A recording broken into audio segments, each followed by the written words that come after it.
Écoutez, non, je ne pense pas. Qu'est-ce qui s'est passé très exactement?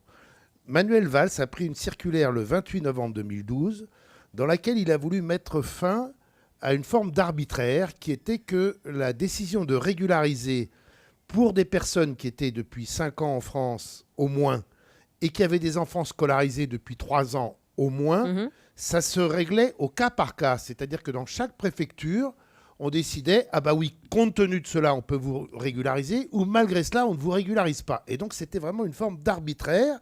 Et il a dit dans cette circulaire, quand on remplit ces conditions, depuis 5 ans en France, avec des enfants scolarisés depuis 3 ans, eh bien, il faut être régularisé. Donc, ce n'est pas l'immigration incontrôlée, ce n'est pas les vannes grandes ouvertes. 5 ans de présence, enfants scolarisés depuis 3 ans. Ce n'est pas les régularisations massives qu'avait faites la gauche.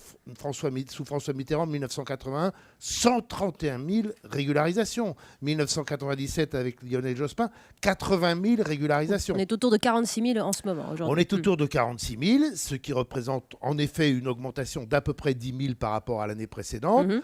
Donc, ça permet, si vous voulez, pour être le plus clair possible, c'est ni le laxisme, entre guillemets, qu'on pouvait reprocher, en tout cas les régularisations de masse qu'avait faites la gauche dans le passé, Oui. mais ce n'est pas non plus la continuation pure et simple de la politique de Nicolas Sarkozy. D'accord. Même si on va revenir sur